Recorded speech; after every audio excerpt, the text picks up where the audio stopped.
اللهم صل على الحبيب محمد يا رب صل عليه وسلم. Can we turn the lights back on? It's way too romantic in here. Just put that back on. Assalamu alaikum wa rahmatullahi wa barakatuh. Alhamdulillahi rabbil alameen. Wa salatu wa salamu ala ashrafil anbiya'i wal mursaleen. Wa ala alihi wa sahbihi wa man istanna bi sunnatihi ila yawmiddin. Allahumma ij'alna minhum wa min alladhina amanu wa amilu salihat wa tawasaw bil haqq wa tawasaw bis sabr. Ameen ya rabbil alameen. فأعوذ بالله من الشيطان الرجيم بل هو قرآن مجيد في لوح محفوظ رب اشرح لي صدري ويسر لي أمري واحلل عقدة من لساني يفقه قولي آمين يا رب العالمين. I actually prepared a speech today, but since I walked into the hall and the conversations I had on my way to the hall, I decided to change it completely. But that's actually a reflection of how I process, public speaking. In my opinion, I've attended way too many conferences, way too many public lectures where when a speaker gives a lecture and they give you questions at the end, written ones, or people raise their hand and ask questions, 99% of the questions have nothing to do with what the speaker was talking about. And that is actually, mostly speakers get offended by that. Like they think that that's a bad thing. Why weren't you listening to what I was saying? Why are you asking your own questions that have nothing to do with my lecture? For me personally though, I think that's actually a really golden opportunity. Because not so much the questions, but what was behind the questions. I mean, clearly the audience has something on their mind that the speakers, including myself, were not able to address, or haven't addressed for a very long time, that's built up this frustration. So even if they're patiently listening for an hour to something clearly they're not interested in, just so they could get a chance to ask a question about something they are interested in, is a pretty good indication that we don't have our hand on the pulse. In other words, instead of the speaker getting angry that these people are asking me irrelevant questions, perhaps the speaker right here should be asking themselves whether I've become irrelevant.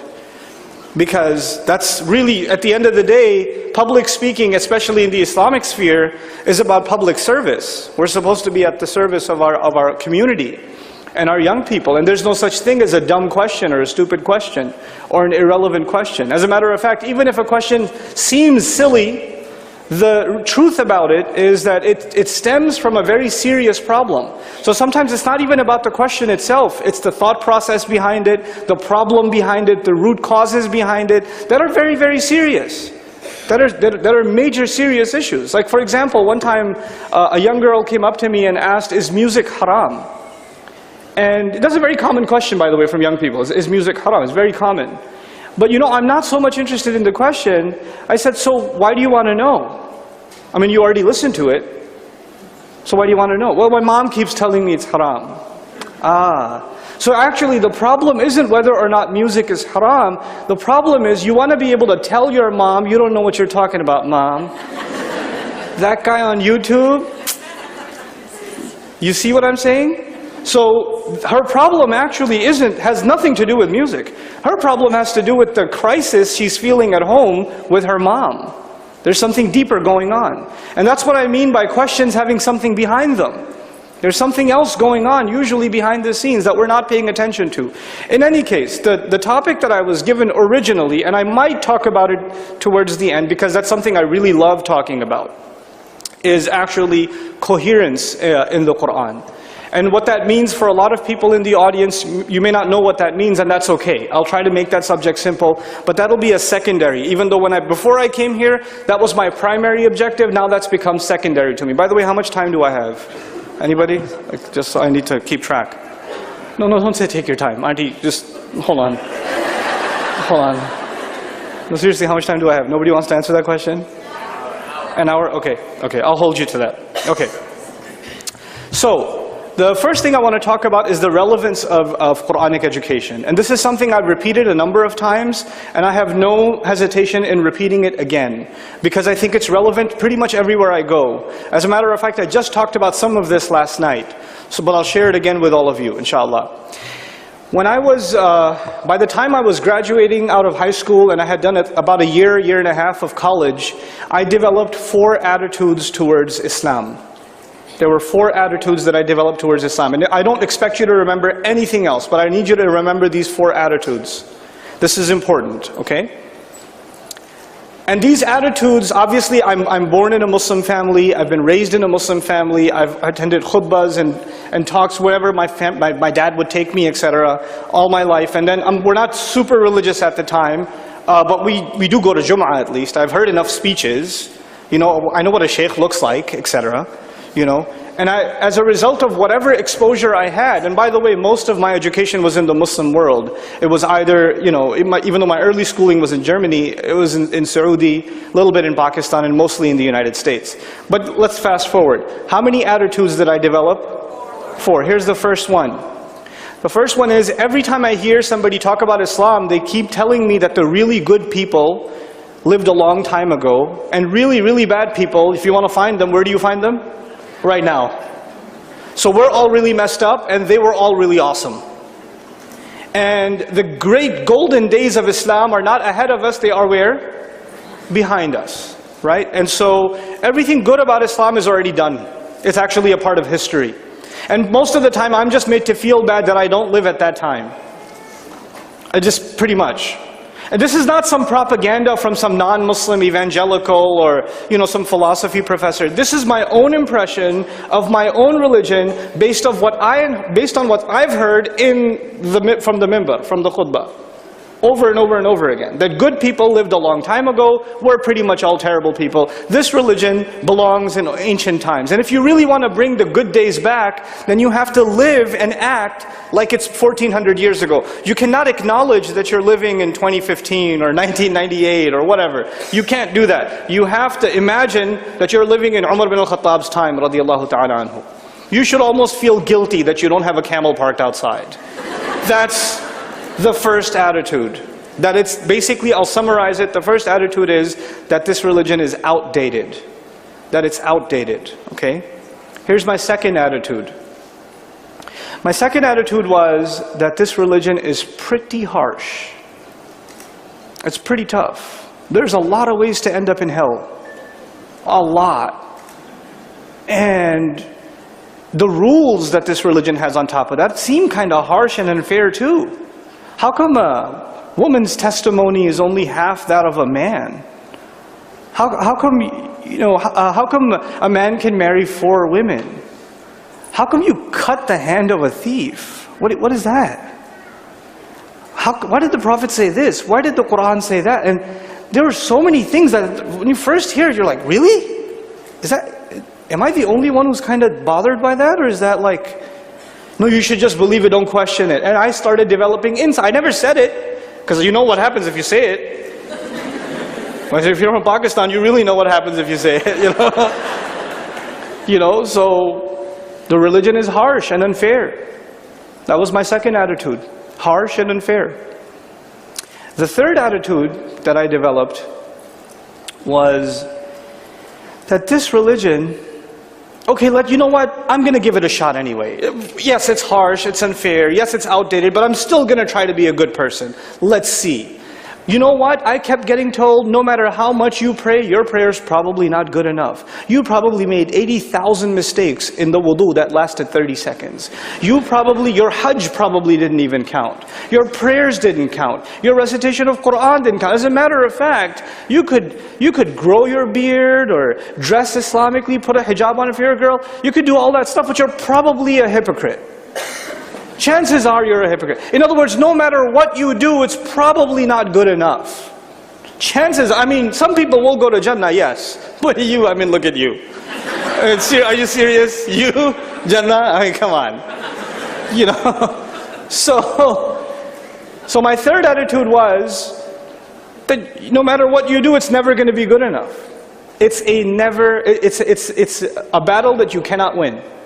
In Islam, you just can't win. As a matter of fact, I was told stories of people that were so righteous, and they were so amazing, and they did so much, and apparently even they were afraid that they weren't good enough. So forget about me. I mean, you're talking about like Olympic championships, spiritual people, and here I am. These are people that like, feels like they never leave the masjid or something, and I barely see the masjid, and they're afraid of being in hellfire, so I'm pretty much guaranteed. That was my third attitude. You can't win in Islam. You can't win.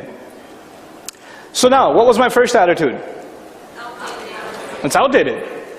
It belongs in ancient times. What was my second attitude? It was harsh and unfair. What was my third attitude? You can't win. Obviously, I will make all of these sacrifices even though it's harsh and unfair, even though it's outdated. I'm supposed to make all of these sacrifices so I can make it into heaven. At least I'll make it into heaven, but by the time my third attitude kicked in, I'm not even making it to heaven. That leads me to my fourth attitude. And my fourth attitude is a result of the first three. And that was, what's the point? What's the point? I mean, if it's so outdated and it's so harsh, I'm a terrible person anyway. Allah is already angry at me anyway. Why should I make myself even more miserable? Why even bother with this religion? I mean, I'm not going to tell my parents that I'm not Muslim anymore, or I don't want to be a Muslim anymore, because they might freak out. So I'll still go act like I'm praying. But whatever, dude, let me just live my life. Let me just live my life. These were my conclusions when I was in college. This was going on in my head when I was in college. Now I'm going to fast forward a little bit. We are living in a time much later than my time, and these attitudes that I developed them not because I watched a YouTube video. I didn't develop them because, you know, some evangelical came to me and preached to me. I didn't develop them because some professor came and messed my head up. In other words, my attitudes were developed as a result of exposure to Islam from Muslims. So the things I felt did not come from non-Muslims. The things I felt came from where? From Muslims. From Muslims. Now we're living in times where a lot of what young people in this audience and your families and yourselves have heard about Islam, a lot of it, forget it's coming. And by the way, what comes from Muslims hadn't gotten much better. So the problem still remains. But on top of that, there's an extra layer of what non-Muslims are saying about Islam. And on top of that, there are people like me, my old self, who had these same four attitudes, who've become bold, who say, you know what, I'm not going to stay quiet about this. I'm going to speak, I'm going to write a book about this. I'm going to go on a talk show about this. I'm going to be interviewed on CNN about this. I'm going to do a symposium at a university about this. And these people have become famous, and they're talking, and actually when they talk, it reminds me of myself. Other Muslims, when they hear them, say, Astaghfirullah, have you watched this video? I was like, yeah, it's pretty nostalgic. Trip down memory lane as far as I'm concerned. You know, I'm not angry at these people, because that was me. That was me. That wasn't somebody else. Now, when we say, how are we going to engage in Quranic education in our time?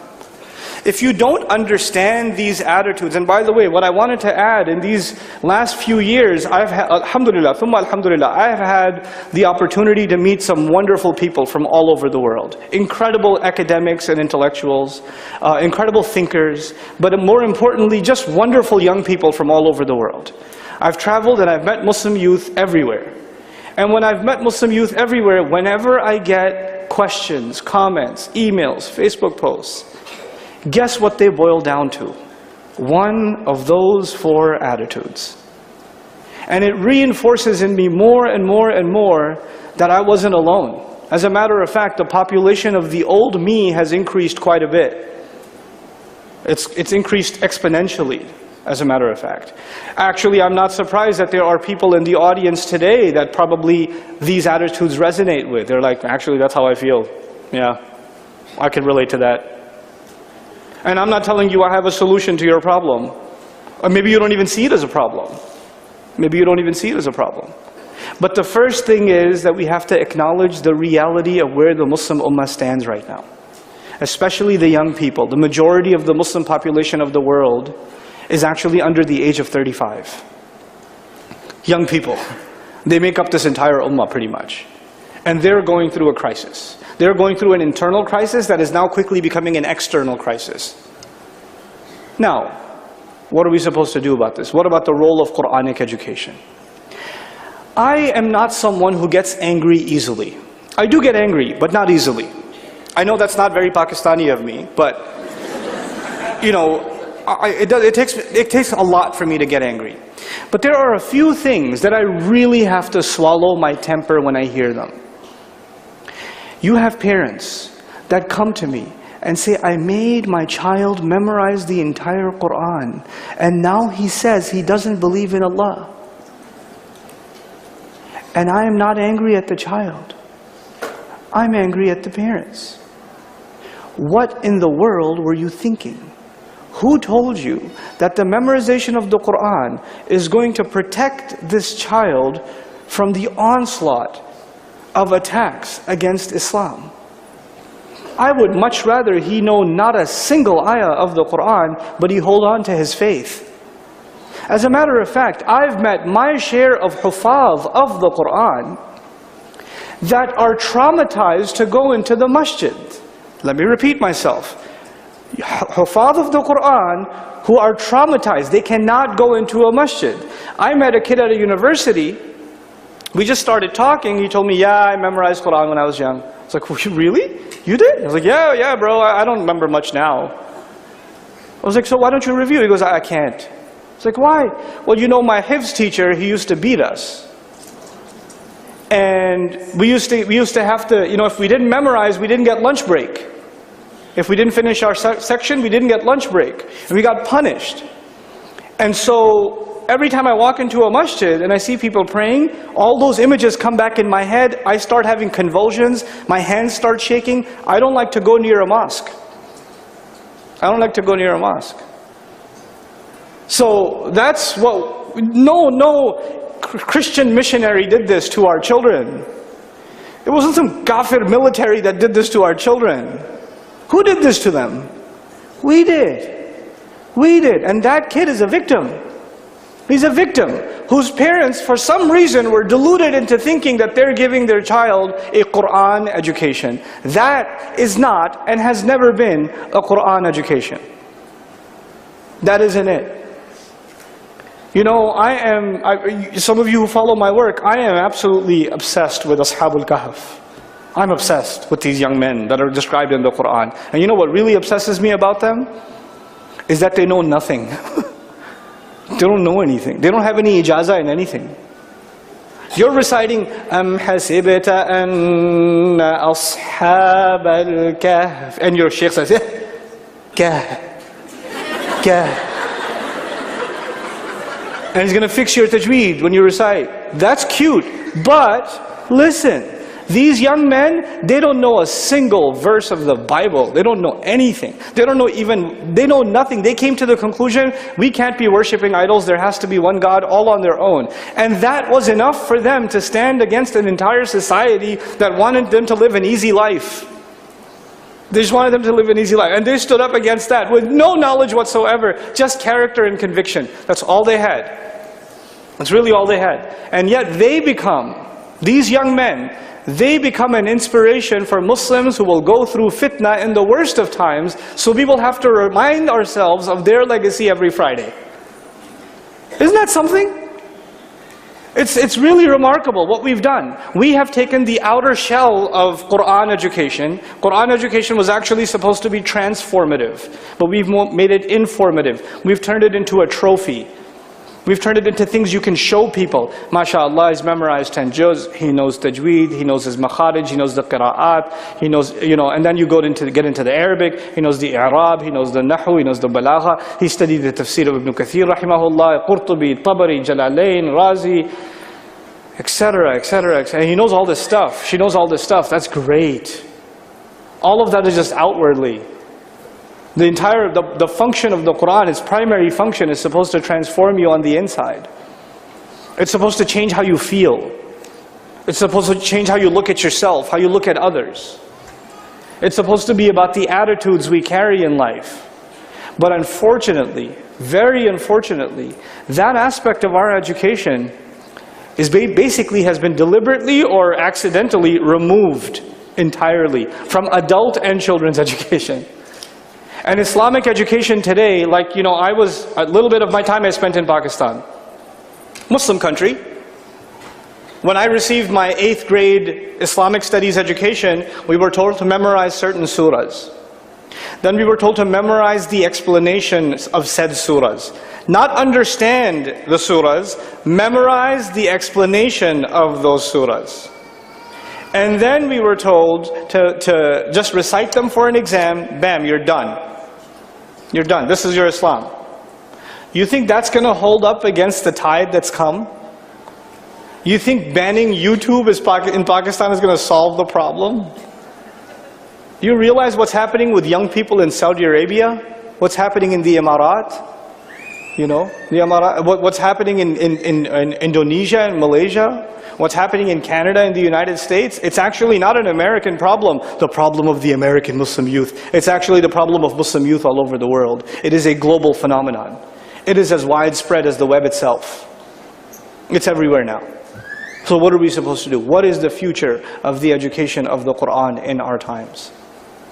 I'll tell you personally, I won't give you the picture I have in my head and what I think is, inshallah ta'ala, the way forward for at least somewhat of a solution. Not an entire solution, but something of a solution. But I know the first thing we have to do is acknowledge our mistake. If we become defensive, like Muslims, when people make the mistake of inviting me, then they pay the price because I don't know how to hold back anymore. I just don't know, maybe I shouldn't say this, or I'm just in too much pain to hold back. Muslims are delusional and defensive. So when you tell them this is what we should do, you know the first thing they say? Yes, we are already doing that.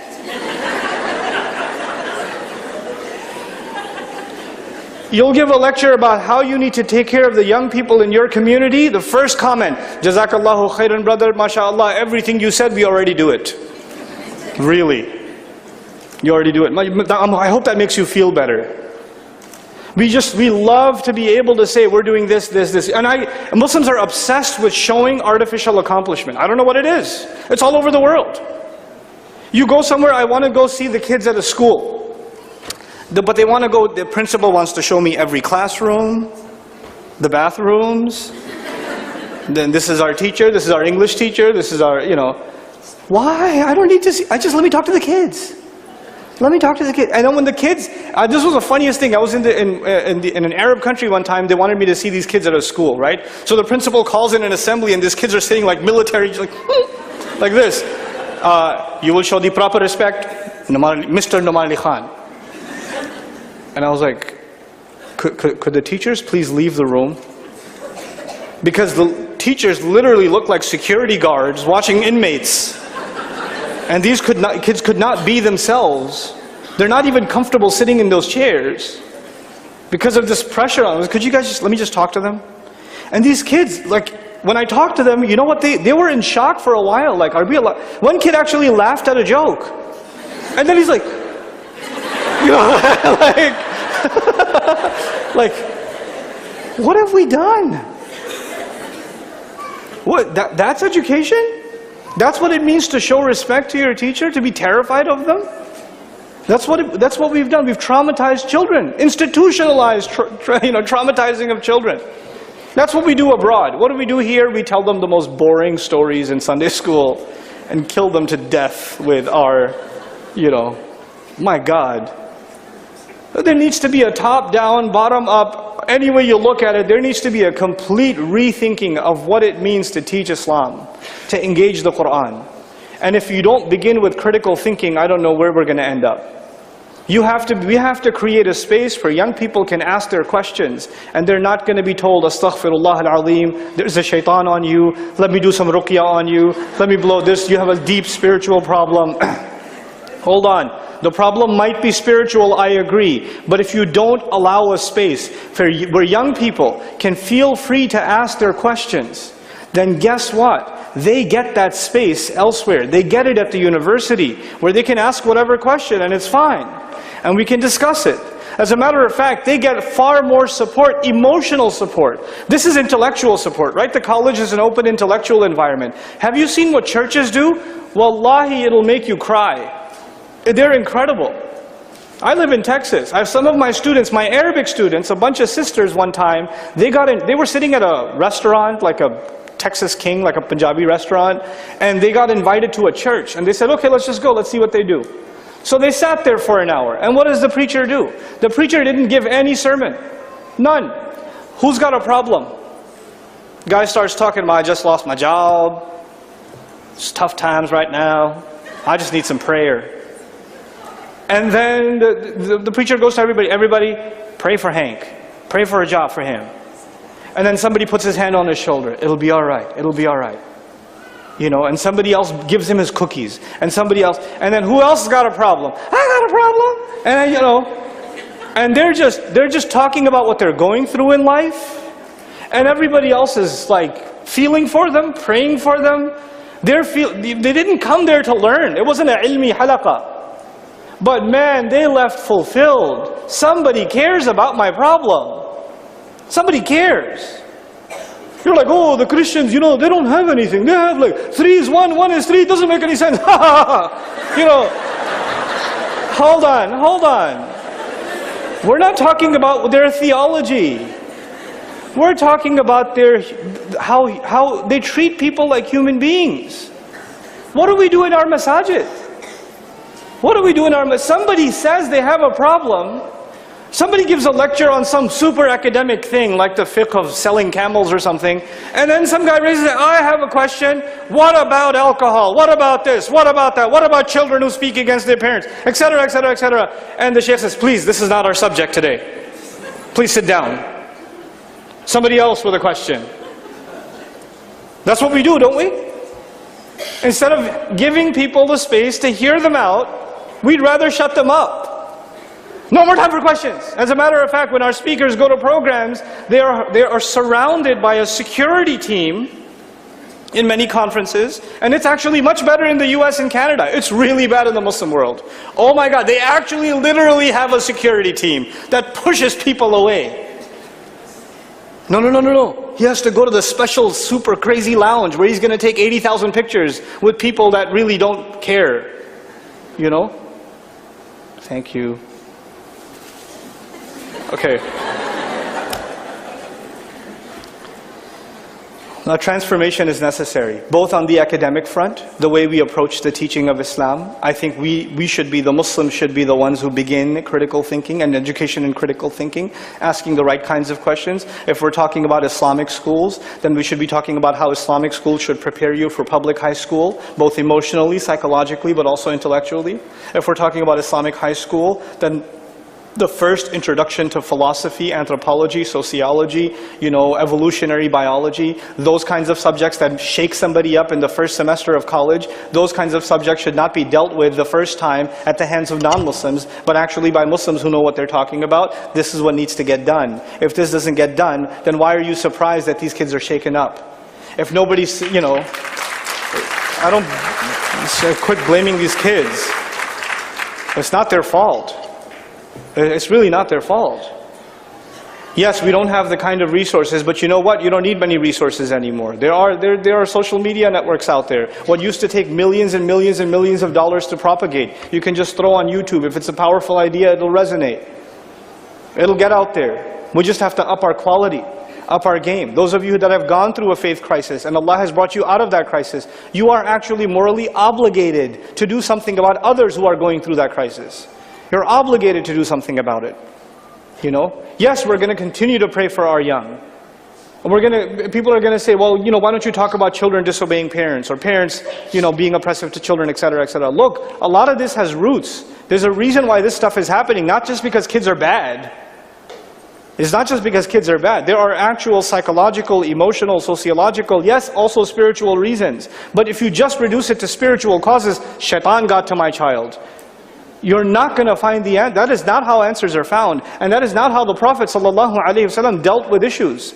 That's just not how he dealt with it. People came to him, and he was actually one of the most remarkable psychologists that ever lived. He understood where people were coming from emotionally, and dealt with them accordingly.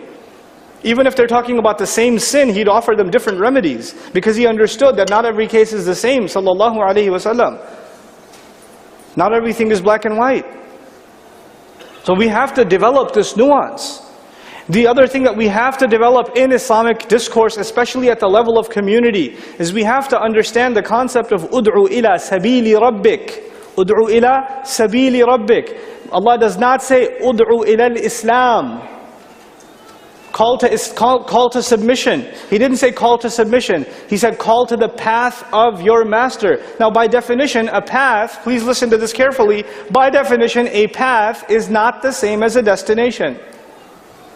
A path leads you to a destination, but a path is not the same as a destination. So when I invite you somewhere, if somebody was inviting you to come to this program, they would not invite you to the 295 or the 495 or the 395. They would invite you to this address, right? They wouldn't invite you to the path or the road. They'd invite you to the destination. Isn't that true? But Allah uniquely says in the Quran, invite people to the path. This is remarkable. And it's very important to understand this, the hikmah in that, just that expression alone. Just that expression alone. The suggestion therein is that this Islam is actually a journey. And some people have made a lot of progress, and some people are just starting. And some people drive really fast, and some people what? Drive really slow. Some people are going to make progress over a long period of time. Some people are going to go 0 to 60 in 1 second, 2 seconds. They're going to get there. And you cannot expect every driver on this road to move at the same pace. You cannot compare people to each other. You certainly cannot compare them to the Sahaba. You certainly cannot do that.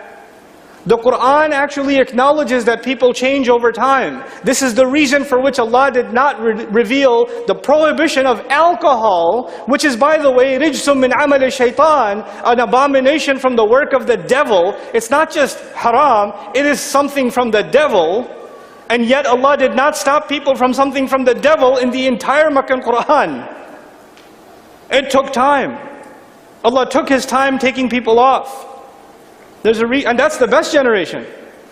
If the best generation could not have handled it quickly, why do you expect somebody who learned something about Islam should transform themselves immediately? We have unrealistic expectations from people. It is not Islam that has unrealistic expectations. I came to learn later on the hard way. It wasn't Islam that was harsh. It's people that are harsh. It's people that are harsh. It's people that impose harsh restrictions on other people. Did you know how many prayers you have to pray a day? 5. Then you hear a lecture. Whosoever does not pray their 5 prayers will burn in the hellfire, and they're going to be treated like kuffar, and we don't even know if we should make janazah for them, etc., etc., etc., etc. Inna lillahi wa inna ilayhi raji'un. Man, I came to Jumu'ah out of faith, and I just learned that I'm a kafir. That has actually happened to me. I've heard those khutbahs before. But nobody ever gave me a khutbah about a man coming to Rasulullah sallallahu alayhi wasallam, ubayi'uka ala salatayn. I am ready to pledge my allegiance to you, but I'm only going to pray 2 prayers a day. And the Prophet says, okay. Go ahead. And the Sahaba are in shock. What? 2? And he says when he tastes the sweetness of salah, he will come to 5 on his own. He's on a path. And that path began with 2. And the Rasul of Allah sallallahu alayhi wa sallam recognized that there's a progression. It's okay. Instead of saying, by the way, I'm giving you 2, but I really mean 5. Nothing. Just, oh, it's okay. It's okay. Good enough. Subhanallah. The Sahaba were asked to do so much. They were asked to sacrifice so much. From the beginning of the Prophet's career to the end of his career, how many incredible sacrifices did these companions have to make? Yet, one of these people comes to the Prophet ﷺ and says, just tell me something I can do, and I will only do that, I'm not going to do anything else. And the Prophet does not say, you have to join me in battle, you have to make hijrah if I ask you to, you have to do this, you have to do that. No, no, no, no, no. Just say la ilaha illallah and be committed to that. Just commit yourself to that. And some ulama say, but thumma istaqim, qul la ilaha illallah, thumma istaqim, be committed to that. That includes all the teachings of Islam. Bhaijan, yes, includes all the teachings of Islam, but thumma istaqim is being said to this guy who's not an alim, who does not understand comprehensive speech. He's just some Joe who walked in and said, just tell me something I gotta do. He said, say la ilaha illallah and be serious about it. And they go, oh, be serious, by which you mean do all things Islam. He didn't think like that. Okay, I could do that. And he walks away. Because the Prophet knew, sallallahu alaihi wasallam, at least he's planting a seed. At least he's getting started. My attitudes in the beginning. My attitudes in the beginning. I realized over time, none of them were the problem of Islam. All of them were the problems of Muslims. All of them. They presented Islam as something that belongs in ancient times. We did that to ourselves. We presented Islam's teachings as harsh. As a matter of fact, where there is no harshness, we interpret it as harshness. Because it's not harsh enough for us. Because unless it's harsh, it must not be Islamic. To be more Islamic, you have to be more socially awkward. That's the definition in some people's head. You know? And taking out from the equation the rahmah and the beauty and the wisdom of the deen of Allah subhanahu wa ta'ala. You know, one of my mentors in Islamic studies is Dr. Akram Nadwi. And I encourage you to look him up. Just the most adorable man, by the way. But a genius, just such a genius. So, you know how one time we were sitting in class with him, we invited him over to Texas from Oxford. And he talked about, for 2 minutes, just 2 minutes, he talked about the testimony of a woman being half the testimony of what? A man.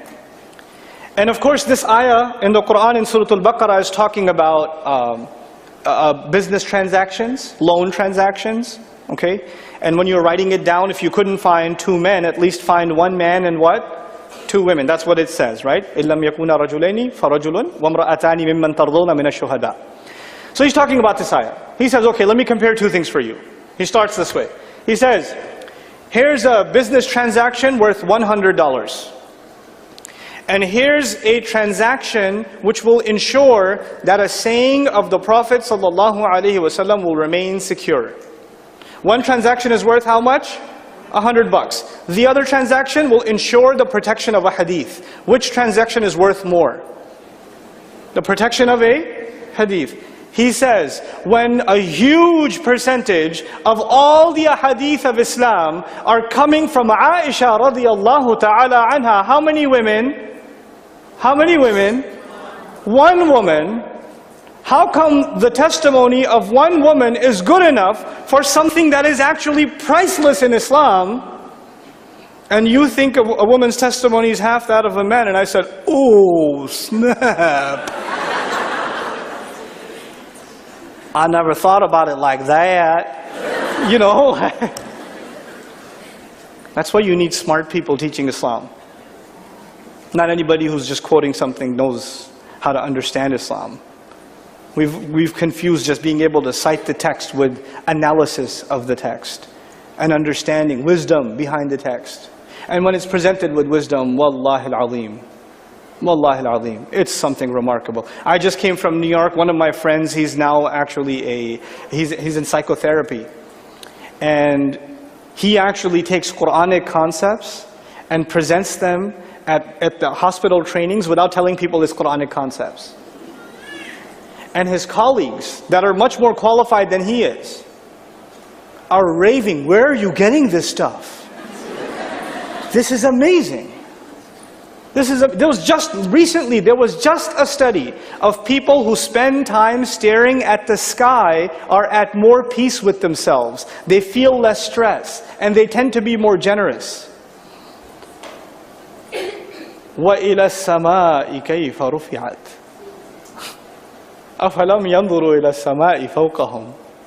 Didn't they look at this? Why didn't they look at the sky? You'll notice there are passages in the Quran where Allah talks about spending and He talks about the sky. And now there are studies on this, and no Muslim did this study, by the way. No Muslim did this study. And you're like, whoa, we already had that. I mean, I never do it, but we had it.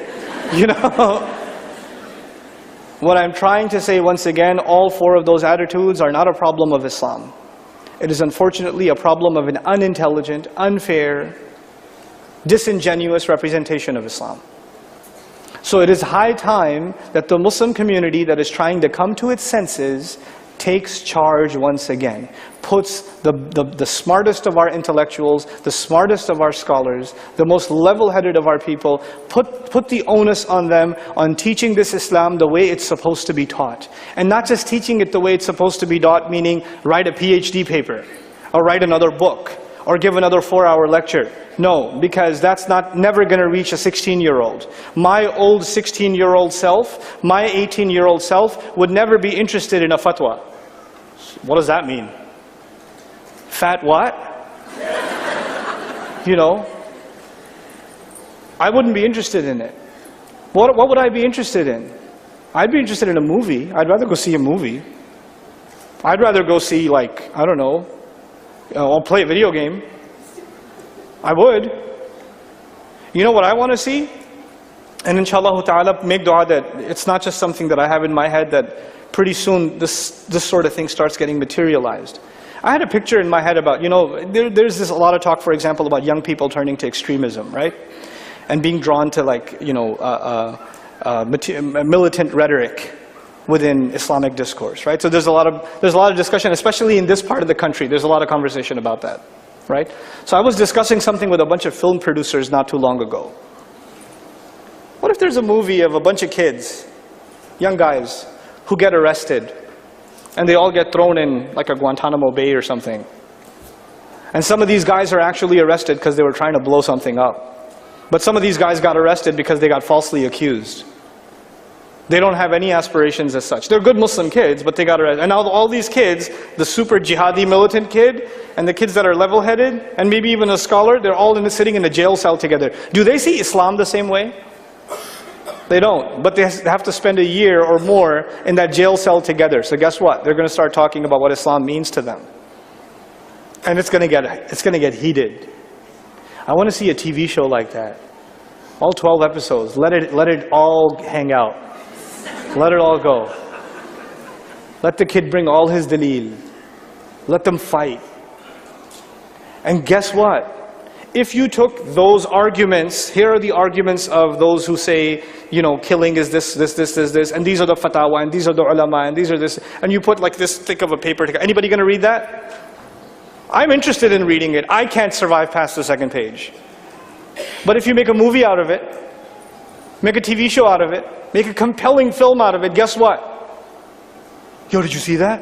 That was crazy, yo. Why? Because the world will consume what? Film. By the way, this is not some liberal, modern, progressive concept. Presenting Islamic ideas through creative media. As a matter of fact, that in its core is a Quranic concept. وَالْعَادِيَاتِ ضَبْحًا فَالْمُورِيَاتِ قَدْحًا فَالْمُغِيرَاتِ صُبْحًا فَأَثَرْنَ بِهِ نَقْعًا فَوَسَطْنَ بِهِ جَمْعًا. Those ayat of Surah Al-Adiyat have nothing to do with the Akhirah. They have nothing to do with the Day of Judgment. They have nothing to do with the Sahaba. They have nothing to do with jihad fi sabilillah. That hasn't even happened yet. It's a Makki surah. They just have to do with epic horses that are going into battle. An action film. And by the way, if the Arabs loved something, it was an action film. And if it had horses, what? Fast and Furious. It got their attention. The Quran got their attention. Because Allah knows there are some things that captivate the mind, that's looking to be, to be entertained. And those ayat, if you study the imagery in them, it's remarkably entertaining. If some young creative people put that into film, people will watch. They'll make an epic trailer. You know how they have epic trailers? Horses riding, swords, there's an enemy standing there, spears ready, and as soon as the clash is about to happen, this April. I have to see this. That's literally what the Quran did. We need to not just learn what the Quran says. We need to learn how it says it. Allah has a divine way of teaching things. You have to internalize that and translate that into how education is going to happen for the ummah. How it's going to take place. We have to develop this nuance. And by the way, that responsibility squarely falls on the shoulders of Muslims living in the West. Let me tell you why. Because much of what I'm saying to you, in many, many parts of the Muslim world, either the Muslim world is on fire, literally, or there are people who have fires raging inside of them. If I was giving this speech in Pakistan, I'd be dead in the first 5 minutes. I'm not exaggerating. I'm not exaggerating. Uncles come to me all the time, "Aap Pakistan nahi aate?" And I keep telling him, "Meri ammi nahi aane deti." You know, my mom doesn't let me come. I don't come to Pakistan. Yeah, I don't come to Pakistan. Are you crazy?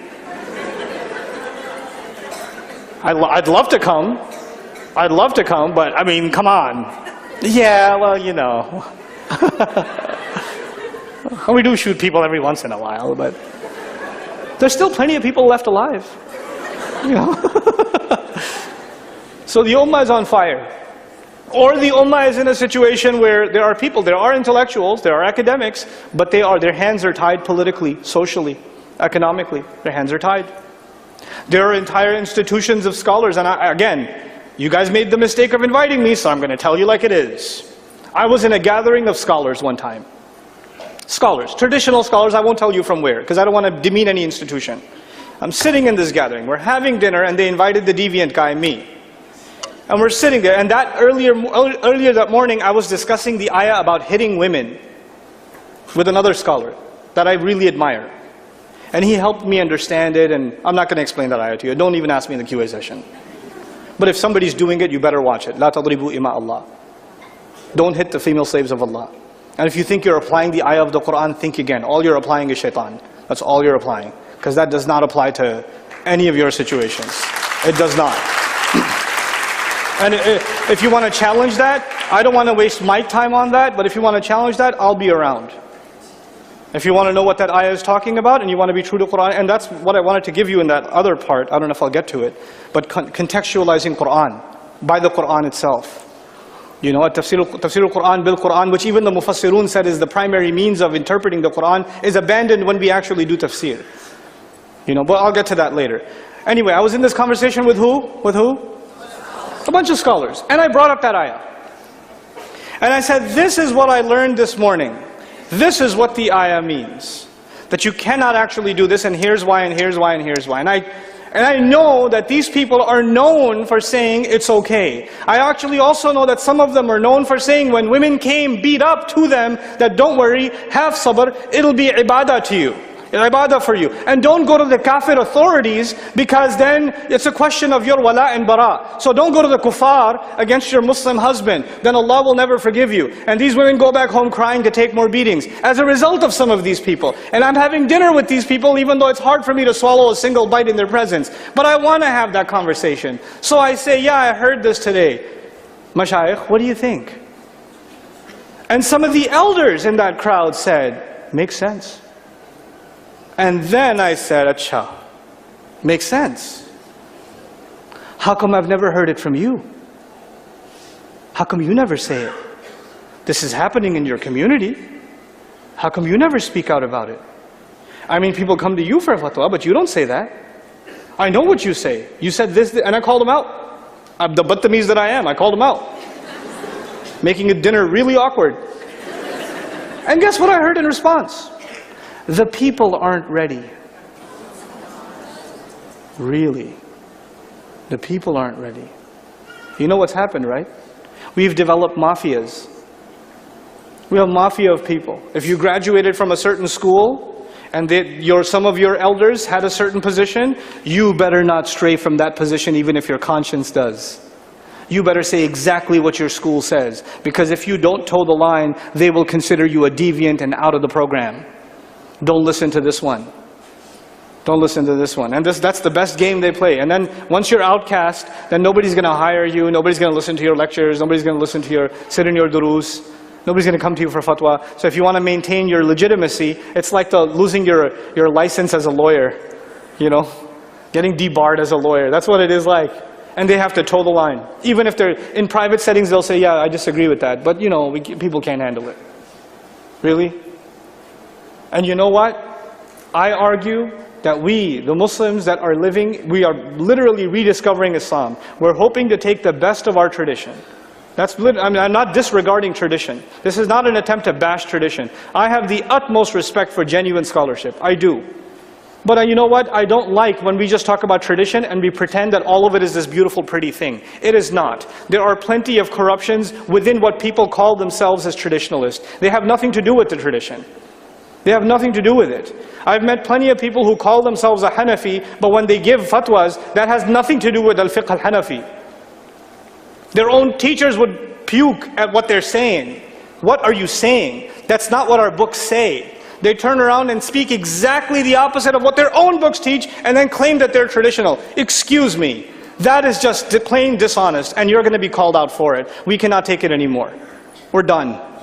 We're done with that. And we're not going to say all traditional ulama are messed up. No, they're not. The top leadership still is great and wonderful, but the problem with the top leadership of scholars is that they are older in age, they are not amazing orators, these are intellectuals that sit, in high-level circles, and unfortunately their wisdom is not trickling down to the masses. It's their most nikamme students, their most useless students, they're the ones that are grabbing podiums. Or podia, I don't know how to make the plural. That's what's happening. And it's not just happening here, it's happening all over the world. And that needs to stop. And we are in a position to stop it. The Muslims in places like the United States, like Australia, maybe even to an extent the United Kingdom, even though it's tougher, some parts of it are literally parts of Pakistan now. It's tougher there. But we are in a position to speak out and put our scholars, to put them in the position to be able to answer these tough questions. We have to do that now. It is a proper relationship. I know that the sign says stop. Look at this thing. It's so cute. They think it's going to work.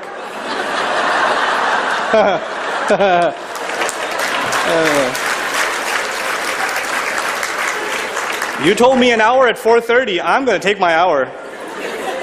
That's how it's going to be. So we have to develop responsible citizenship in the Muslim community. And we cannot, respect for scholars is not the same as, oh, the sheikh is here. And you start shriveling up when the sheikh, he's a person. You respect this person, and you respect their credentials, and you respect their knowledge, and you respect that they're older than you. All of that's great, but this whole shrivel up business, you need to calm down. When the Messenger of Allah ﷺ would be sitting in a gathering, people walked in, they wouldn't know which one's the messenger. It became a problem. People would walk up to like Zubayr and Umar radiallahu anhu, or Abu Bakr, Ya Rasulullah. He's like, excuse me, no, it's over there. That would happen. But now, when these people walk into the room sometimes, you can tell who's who. Because they've got like 4 people behind them in half ruku'. Well, what is that? Where did that come from? When did this happen? That is not the sign of a healthy society. If Umar bin al-Khattab can be questioned publicly, that means there's a transparency between scholarship and the community. That transparency is not disrespect. It is not disrespect. If angels can question Allah, are you going to put someone who's going to spill blood on the earth? Angels are questioning Allah. And we know they don't disobey Allah. We know they don't disrespect Allah. We know that already. لَا يَعْصُونَ اللَّهَ مَا أَمَرَهُمْ. So how is it disrespectful for you to just come and ask questions? Ask tough questions. Ask those questions. And we have to put our ulama to that test. We do. And there are great scholars and talent among our community. They really are. But they're underutilized. They really are. Now I'm going to take the rest of my